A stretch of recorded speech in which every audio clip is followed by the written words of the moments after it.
আজ আপনাদের সামনে নিয়ে এসেছি কোন নগরের রামনবমীর ছবি। সুপ্রভাত। দেখুন তো এই তরুণটি দেখে চিনতে পারছেন কি না, এটা কোথায় এবং কোন মন্দির? হ্যাঁ, এটি হচ্ছে শ্রী রাজরাজেশ্বরী সেবা মঠ, কোন্নগর, হুগলি। এই মন্দিরটি অবস্থান করছে, বা ঠিকানা যদি বলা হয়, 213/A grand tank road, Konnagar. এটি একটি ধ্যান এবং যোগব্যায়াম সহ আধ্যাত্মিক কার্যকলাপের কেন্দ্রস্থল। এই মন্দির শ্রী জগৎগুরু শঙ্করাচার্যর প্রতিষ্ঠিত। চলুন আমরা একটু ভেতরে যাই। হ্যাঁ বন্ধু, আপনারা দেখুন শ্রী রাজরাজেশ্বরী সেবা মঠ, কোন্নগর, হুগলি। আজ রামনবমী। আজ আমি এখানে এসেছি। এখানে একটা রামনবমীর অনুষ্ঠান হচ্ছে। আমি এখানে মূলত কাজে এসেছিলাম। এই অনুষ্ঠান দেখে আমি একটু ভেতরে ঢুকলাম এবং এদের দেখলাম বিরাট সব কার্যকলাপ, পূজাপাঠ হচ্ছে। তো আমিও একটু দেখলাম, একটু ছবি তোলার চেষ্টা করলাম। সেই ছবি আপনাদের সামনেও একটু দেখাবার চেষ্টা করছি। আপনারা দেখতে পাচ্ছেন শ্রী রাজরাজেশ্বরী সেবা মঠ, কোন্নগর। মন্দিরের দেওয়ালে লেখা আছে সেই কথায়। আমি চেষ্টা করছি বাইরে থেকে এই মন্দিরের যে ক্যাম্পাস, বাইরেটা ছবি তোলার চেষ্টা করছি। আমি যেমন দেখছি আপনাদেরকেও দেখাবার চেষ্টা করছি। নিশ্চয়ই এই মন্দিরটা দেখে বুঝতে পারছেন সত্যি কত সুন্দর। কিন্তু সমস্যা এখানে একটাই, যেটা হচ্ছে ভেতরে কোনো ছবি তুলতে দিচ্ছে না বা আদেশ নেই। হ্যাঁ, ঠিকই তো। এই মন্দির কর্তৃপক্ষ তাদের যে বিধিনিষেধ, যেটা ওনাদের বারণ আছে, আমি কেন সেটা তুলতে যাব বা করতে যাব? যাই হোক বন্ধুরা, ওনারা বললেন যে আপনি বাইরে থেকে ছবি তুলুন, তাতে কোনো অসুবিধা নেই।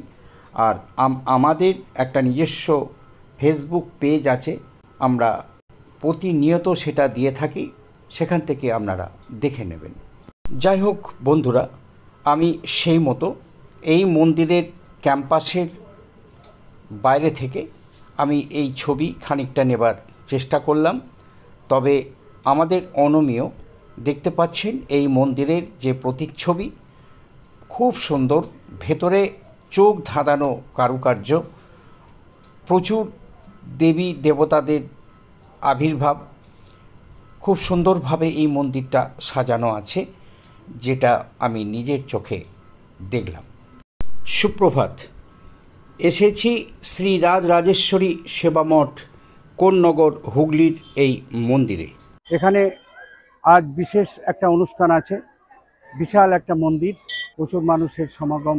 এখানে যেহেতু ভেতরে ছবি তোলার কোনো আদেশ নেই, বলেছে বাইরে থেকে ছবি তুলুন, সেই তোলার আমি চেষ্টা করছি। তবে একটু দেখাবার চেষ্টা করছি। দেখুন, এই হচ্ছে মন্দিরের উপরে ওঠার এটা একটা গেট বা রাস্তা। প্রচুর মানুষ সমাগম দেখতে পাচ্ছেন, মানুষের ভিড়। আমিও এসেছি এখানে, একটু ঘুরিয়ে দেখাবার চেষ্টা করছি। এটি হচ্ছে কোন্নগর। যাই হোক, এই মন্দিরে এসেছি। এই মন্দিরে আমি ওপরে ওঠার চেষ্টা করব। আমি একটু ক্যামেরা দিয়ে ঘুরিয়ে দেখাবার চেষ্টা করছি। দেখুন, আমিও উঠব ওপরে। তবে উপরে ক্যামেরা দিয়ে ছবি তোলার কোনো আদেশ নেই বলা ভালো। আজ রামনবমী, আজকে 6 এপ্রিল 2025। এসেছি কোন্নগর, দেখতে পাচ্ছেন। আমি একটু ক্যামেরাটা ঘুরিয়ে দেখাবার চেষ্টা করছি। দেখুন, এদের বিশাল একটা মন্দির। আমি কম্পাউন্ডটা একটু ঘুরিয়ে দেখাই আপনাদের, বাইরেটা একটু দেখাচ্ছি। দেখুন, এই হচ্ছে মন্দির। এই মন্দির কর্তৃপক্ষ আমাকে বললেন আমাদের একটা ফেসবুক পেজ আছে, আপনি চাইলে সেখান থেকে আমাদের মন্দিরের সম্পূর্ণ তথ্য সেখান থেকে পেয়ে যাবেন। সেই মতো আমি দেখে নেব, এই কথাটাই বললাম। আমি বাইকে করে চলতে চলতে উত্তর পাড়ার একটা গঙ্গার ঘাটে পৌঁছালাম। সেখান থেকে আমি কিছু ছবি তোলার চেষ্টা করছি। সামনে যে প্রতিচ্ছবিটা দেখতে পাচ্ছেন, দেখুন, এটি হচ্ছে হুগলি নদী বা ভাগীরথী নদী, আমরা তা সকলেই জানি। একেবারে জিটি রোডের গা ঘেঁষে এই নদী বয়ে চলেছে উত্তর থেকে দক্ষিণ। যে ছবি দেখতে পাচ্ছেন এটি হচ্ছে বালির ব্রিজ বা বিবেকানন্দ সেতু বলা হয়। আমি ক্যামেরাটাকে একটু জুম করে দেখাবার চেষ্টা করছি। এটি হচ্ছে আদ্যাপীঠের মন্দির, দেখতে পাচ্ছেন বন্ধুরা গঙ্গার ওপারে। আরও যদি একটু ডান দিকে আমি একটু ক্যামেরাটা ঘোরাই, দেখুন এটি হচ্ছে দক্ষিণেশ্বর মন্দির আর এটি বালির ব্রিজ। একটু বলে নি বন্ধুরা, আমি এসেছিলাম রিসরা শ্রীরামপুর আমার নিজের কাজে। আমি বাইক নিয়ে এসেছিলাম জিটি রোড ধরে। এই যাওয়া আসার পথে আমি যতটুকু পারলাম এর প্রতিচ্ছবি আপনাদের সামনে তুলে ধরলাম। আরও একটু বলে নি বন্ধুরা, এই রাস্তায় যেতে আসতে আমি আরও কিছু ছবি সংগ্রহ করেছি, সেগুলো আপনাদের সামনে আমি পরবর্তীকালে তুলে ধরব। এই ছিল আজকের প্রতিচ্ছবি। আশা করি আপনাদের ভালো লেগেছে। আমি মধুসূদন পাল। কেমন লেগেছে আপনারা লাইক, শেয়ার এবং সাবস্ক্রাইব করবেন। সবাই ভালো থাকবেন, সুস্থ থাকবেন।